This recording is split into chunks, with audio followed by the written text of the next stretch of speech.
Ladies and gentlemen, December 2024 has been a tragic month for civil aviation worldwide. We are just days removed from the downing of an Azerbaijan airline crash in Kazakhstan that killed at least 38 people, all thanks to, quote-unquote, accidental firing by the Russians. And then, over Sunday, was this tragic visual. An aircraft belonging to the South Korean low-cost airline, Jeju Air, coming off the runway before colliding with a barrier and bursting into flames at the Muan International Airport. There were 181 people on board, 175 passengers, 6 crew members. 179 of them have been confirmed dead, 5 were below the age of 10, and there was one child who was 3 years old. Only 2 people on board this ill-fated aircraft have survived. Only 2. Both crew members who survived only because they were deployed on duty at the tail end of the aircraft. The aircraft was broken into so many parts, ladies and gentlemen, that by the end of it, only the tail was identifiable. You couldn't tell which part is where. So you can well imagine what happened to passengers inside the aircraft. The survivors. Lee, a 32-year-old male, stationed at the rear, sustained a fractured shoulder and head wounds. In his disoriented state, he was left dazed and in near panic, struggling to comprehend the situation, reportedly asking, "What happened? Why am I here?" when he was finally rescued. Meanwhile, the other survivor, Kwan, a 25-year-old female, also stationed at the rear. She was found with lacerations and a fractured ankle.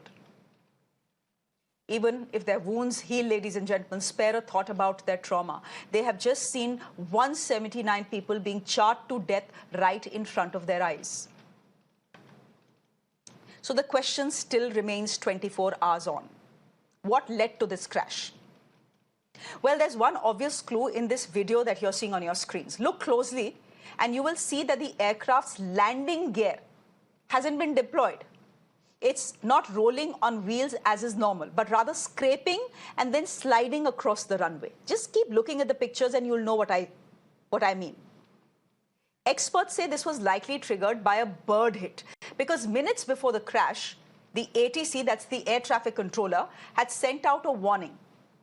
The bird strike to the wing might have damaged the landing gear, with a passenger reportedly messaging a loved one that, quote-unquote, a bird was stuck in the engine. Shortly after the pilot issued a mayday call, the aircraft stopped transmitting data, indicating an electrical failure. The final blow, ladies and gentlemen, came when the plane crashed into a concrete wall at the end of the runway, a fatal obstacle that led to this inferno and the loss of 179 lives. Now, bird strikes are a known risk in aviation. But incidents like this are extremely rare. According to the ICAO data, and this is from 2016 to 2021, 273,000 wildlife strikes were recorded across 136 nations, with 97% involving birds. While 5% of these strikes resulted in aircraft damage, only 1% actually led to serious incidents, highlighting how rare it is for bird strikes to lead to such a fatal crash. Indeed, several aspects of this tragedy raise more questions than answers. It is very rare for a bird strike to result in a complete loss of control, and the malfunctioning of landing gear due to the bird hit is actually virtually unheard of. So we still don't know what caused the electrical failure that occurred after this mayday call by the pilot. Additionally, the plane's decision to land beyond the normal position on the runway and the concrete wall at the end of the runway could have played a crucial role in the crash's fatal outcome. Question is, could this disaster have been avoided without that wall? These unanswered questions will, of course, remain central to the ongoing investigation. Let me introduce my guest to you this evening. Sanjay Karve is an aviation expert. He's joining us on the broadcast. Captain Sanjay Karve is an aviation expert as well. Thank you very much. And Dr. Vandana Singh continues to be with us, again, an aviation expert. Thank you. Thank you, ladies and gentlemen, for joining us on the broadcast. Captain Karve, let me come to you first. Because there are many questions as we speak that are being asked in South Korea. I just want to describe to our viewers what is happening in South Korea outside the airport.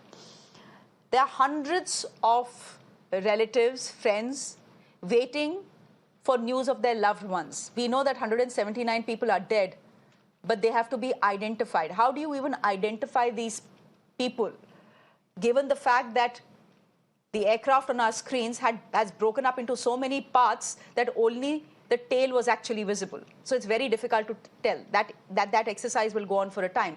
But Sanjay Lazar, one of the many questions that is being asked by people who are standing outside the airport is, could this aircraft have avoided the crash? Could the pilot have avoided this crash? For example, many people are wondering, you know, why he chose, if things were not working, and if he knows that landing gear is not operational, why didn't he try and land in the mushy land next door, which is right, you know, beyond the wall of this aircraft? Why did he have to land on a concrete airstrip? Many questions. Could it have been avoided? Good evening, Shreya. Thank you for having me. And first of all, my condolences to those who have lost their lives and their families. Very tragic incident. You know, towards the end of the year, we've seen a couple of incidents, 2-3 incidents, one after the other. As you rightly said, only 2 crew sitting at the rear survived at the tail, and 179 passengers have died. There was a bird strike warning given by the ATC to the pilot. They tried to land on runway 01, which is the normal approach, where the wall would have been behind them. The bird strike mayday was declared as they were trying to land. And, you know, if you notice, even their landing gear had not been extended. They did a go around. And then they tried to land on runway 19, which is the other side. It's not used normally, and that at the other end of that was the wall. Now, I don't want to speculate. There will be an investigation, as you've correctly pointed out. The Korean government has asked all 737-800s to be investigated in that country, all air traffic. So they're looking into it deeply. But the landing gear malfunction on descent, there were no details as to why manual override was not used, because there are multiple redundancy systems on board the boat. They did not deploy flaps or slats to even slow down their descent, indicated that there could have been a major hydraulic failure on board. So, and one very important point, this particular aircraft has done 13 flights in the 48 hours prior to this. You know, and after this incident, Jeju Air has received almost 68 to 70,000 cancellations. So it's massively impacted aviation in that part of the world. I mean, if I was flying out of South Korea right now, I would have cancelled my ticket as well. I'd be scared, because here's the thing, if you could just help me understand this. I'm not a pilot, right? Most of my viewers are not. But Sanjay Lazar, here's the thing. When landing gear is deployed, it drops from underneath, right? How does a bird hit impact landing gear? I didn't understand that. No, like I said, from the overall picture, it appears that there was a major hydraulic failure. So perhaps the bird hit had something to do with it, or there were 2 things that occurred at the simultaneous, point in time. You had a bird hit plus you had a major hydraulic failure, because flaps and slats, they were not deployed. They would have slowed down the descent in normal course in any case, leaving the landing gear. Landing gear also has a manual override, which was not used. So there's a lot to be explained. Maybe the black box will determine. Let's, I'm sure the pilots tried. Yes, they landed, deep into the runway. They could have landed earlier, but, they were in a critical stage. They were obviously there was something really seriously wrong over there. And, even the fact that the crew member who's been recovered alive is completely unsighted and doesn't even realize what had happened is an indication of that. And maybe Captain Karve can also point out greater detail about this technicality. Yeah. Captain Karve, if you want to come in here, I was also reading up that right beyond this wall where the plane crashes, there is marshy flatland, which is a favorite for migratory birds. So birds are something that pilots flying into this particular airport, and just by the way, this airplane was coming from Bangkok and it was carrying holidaymakers. Most people on the plane had gone to Bangkok for their holidays and were returning home for the new year to be with their families. I want to ask you, is it even a good idea to have a landing strip or an airport right next to a marshy land, which is a favorite for migratory birds? Was there a problem with the way the aircraft, with the way the airport has been designed? I don't know. I'm just asking you these questions because these are the questions that people are asking now. Good evening, Shreya. It's been an unfortunate week for aviation all over the world. First, you had the shooting down of an aircraft. Second is this incident in Korea. And recently, we also had an incident at Halifax, where an Air Canada aircraft also had a problem with its hydraulics and landing gear. Fortunately, there were no casualties. Now, like you rightly and my colleague Sanjay pointed out, a bird hit will not result in a landing gear collapsing. It will probably collapse one of the main landing gears or the nose gear. All three collapsing together because of a bird hit is highly improbable. However, we'll have to wait for the CVR, the DFDR, or the black box, as it is colloquially called. What is interesting is if you look at the aircraft, it is in a clean configuration.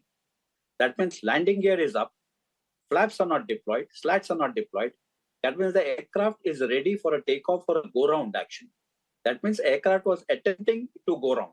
Even if you look at the speed at which the aircraft is approaching the runway, it is higher than a normal approach speed of a Boeing 737. So it is possible, I'm really not certain, we'll have to wait for the report, that the bird hit may have damaged the hydraulic system. The 737 controls are hydraulic electric. They are not totally electrical or fly-by-wire, unlike the Airbus. So if there is a major hydraulic damage, the crew may have lost control of the aircraft, and instead of going around and making another approach, the aircraft would have crashed onto the runway. Having a wall or making a reciprocal landing is a very normal thing, but you have to be careful because landing in tailwinds exceeds your landing roll. In this particular case, you had a 3-kilometer long runway, which is sufficient for the 737-800. If you throw back your mind, a couple of years ago, we had an accident at Mangalore for an aircraft landing in tailwinds. It was landing on a reciprocal runway with tailwinds and it ran out of the runway. Here, what the video shows is the aircraft veered away from the runway and hit the wall. Obviously, if it's not going to be on undercarriage and if it's lost an engine, he would really have no directional control. And we really don't know what the pilots were undergoing at that point of time. Like I always maintain, when we say pilot error, we need to find out what made fully qualified crew take an action like this. As I gather, the pilot in command had close to 7,000 hours of flying on this type of aircraft. You would have been undergoing periodic checks and your simulator training. So to say that the pilots were not qualified or not geared for such emergencies would be incorrect. And South Korea is a nation which follows all checks, procedures as far as aviation is concerned, very meticulously and rigidly. Now, if you look at the call, where he has declared a mayday, he has declared mayday, mayday, mayday, but he has not said what is the action or what emergency is there. And thereafter, there is a total silence. So there could have been multiple emergencies, but a bird hit alone will not damage the landing gear. That is for 100% certain. So, okay, so even if there was a bird hit, the point is... Your question on wetlands. Go ahead. You know, there are at times geographical constraints on making a runway. You may not have a runway available, or you may not have space available to make a runway. If you go to Maldives or Mauritius or Seychelles, you have sea on either side of the runway. So if you land up short or you land fast or a high-speed landing, you will land up in the ocean. So in an ideal situation, yes, the runway should be so designed that it is away from natural things. But there are times we have constraints. Like even if you look at the Mumbai airport, ideally, you would not like to have high mountains which are 4,000 feet on your approach path. But if you decide, okay, I don't want mountains on my approach path, Where do you have a runway for Mumbai? Where is the place? So you have to find you have a point, fine balance because between much what is of the available and West what you want. Coast, correct, because much of the West Coast of the South Korean peninsula is marshy land. And therefore, Absolutely. maybe there was no option. Again, there are people, there are families that are waiting for their loved ones to be identified. They are asking the question, could the pilot have landed in this marshy land? Maybe the impact would have been lesser, because maybe the collision would not have taken place. These questions, of course, will be answered by the black boxes. Both of them have already been recovered and investigation is underway. But Dr. Vandana Singh, the year end is the time when most people travel. Many, many people will be, right now as we speak in India, checking into an airport. We know that this is a high travel period for India and for across the world. My question to you is very simple. From what has happened in South Korea, are there some lessons that India's aviation industry needs to take, as well as many of us, are getting onto planes with our loved ones, flying off to celebrate New Year's? Thank you, Shreya, for having me on this show. First of all, my heartfelt condolences to the families who have lost their loved and near ones. This is a second tragedy right after Christmas, and a very unfortunate one, where I personally do believe that these lives could have been saved. I myself have just come off a flight today afternoon, and I know how it feels. And I also know how it feels when you're in such a situation. Having said that, and that the experts have already mentioned, first of all, it's nominal to manage a bird strike, whether the birds are getting sucked into the engine, which part of the engine, what failure it's causing. This is done time and again, even in simulator trainings where a bird strikes are managed. And as I mentioned earlier also, the aircraft could have happily landed even with one engine working. Having said that, the undercarriage not opening, why the high-speed configuration, the landing was allowed at that higher speed than a normal 737-8 would, were the auto brakes applied, were the spoilers used? We don't know. Perhaps it talks a lot about effective communication, crew resource management, what was the task sharing and workload management being done there? Was there utter confusion due to loss of control? Why was it that this particular runway was taken? That it would have landed on the marshy side would have definitely saved the lives, because aircrafts are designed to go through the walls. But if it's a concrete wall with a perimeter like this, then obviously it led to a huge impact and a catastrophic event where the people, just two remaining lost life, except the two that were sitting at the rear end. Lessons to be learned. One is very clear. Even if antennas are deployed, they are done on a metallic structure. They are not done on a concrete wall like this, where they know that there are chances that these accidents are very common in the aviation industry, that this could have been avoided. Why was there such a huge concrete structure? And that's where the aircraft went into at very high speed and burst into flames. That the black box or the flight data recorder is going to reveal.